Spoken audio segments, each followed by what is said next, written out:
صحابہ رضوان اللہ علیہ مجمعین کے جو آپس کے معاملات ہوئے وہ بشری تقاضے کے مطابق ہوئے اور ان کے ذاتی اختلافات نہیں تھے، ان کے رجحانات اور اجتہادات کے اوپر اختلافات ہوئے۔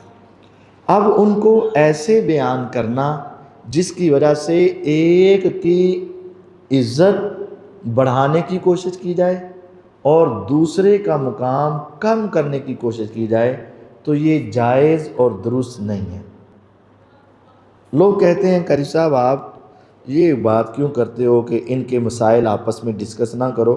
یہ تو امام بخاری رحمہ اللہ نے نقل کیے ہیں، امام مسلم نے نقل کیے ہیں، ابو داؤد ترمذی نے والے نقل کیے، ہم تو صرف پڑھ کے سناتے ہیں، اصل تو انہوں نے بیان کیے ہیں۔ اگر ہم سنانے والے غلط ہیں تو پھر جنہوں نے بیان کیا ہے اصل مجرم تو وہ ہوئے۔ یہ بات کہی جاتی، بات سمجھو؟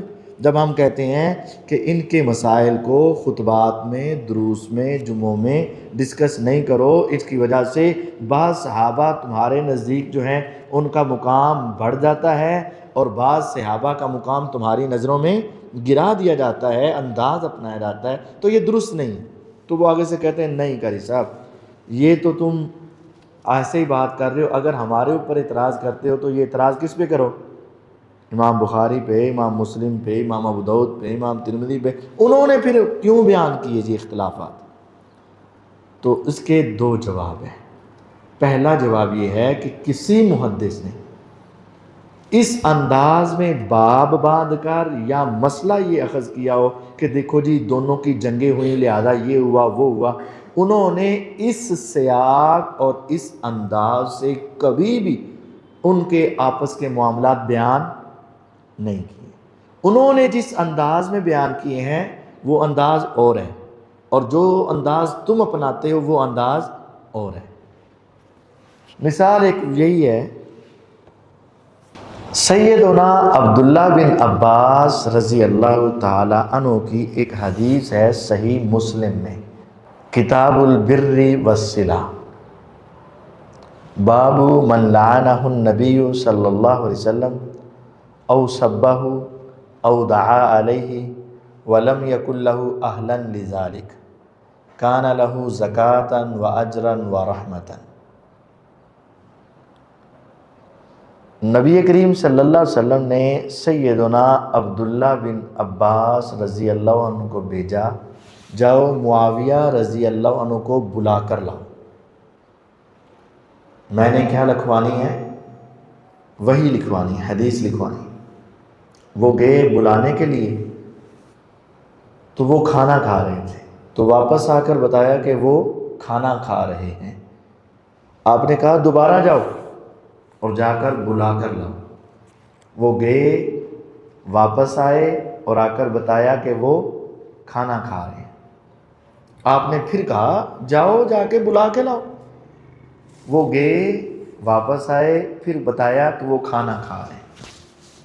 اب آپ نے یہ جملہ بولا، لا اشبع اللہ بطنہ، اللہ کرے اس کا پیٹ کبھی نہ بھرے۔ اب یہ حدیث ہے، صحیح مسلم کی ہے۔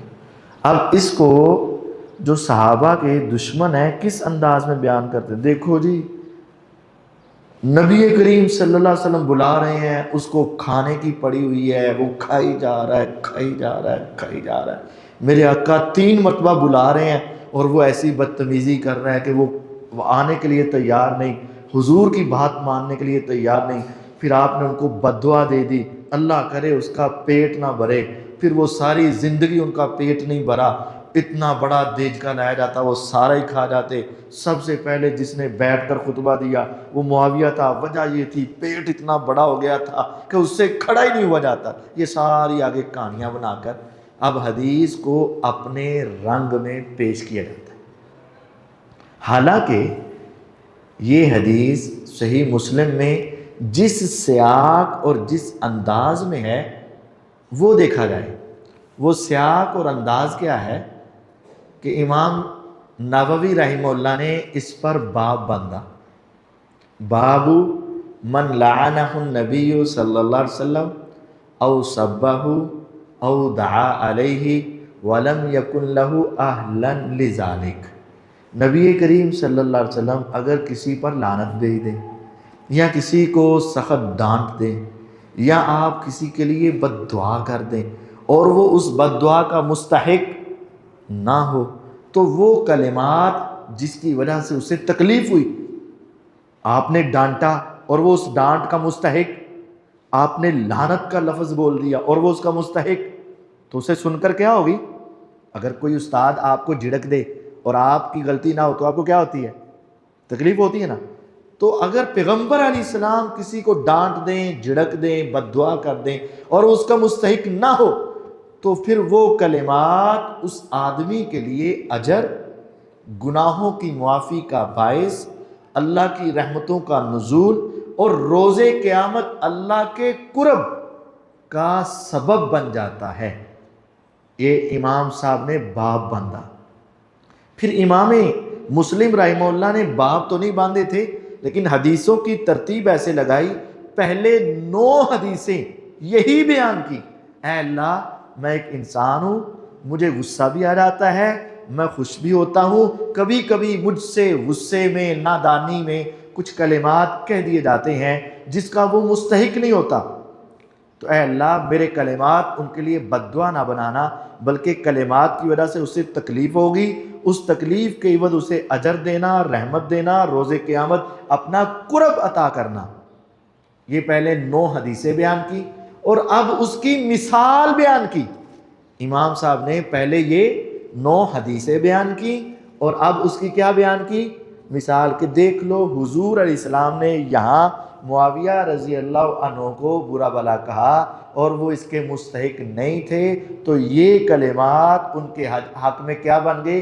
اجر بن گئے، رحمت بن گئے، قربت بن گئے، درجات کی بلندی کا سبب بن گئے۔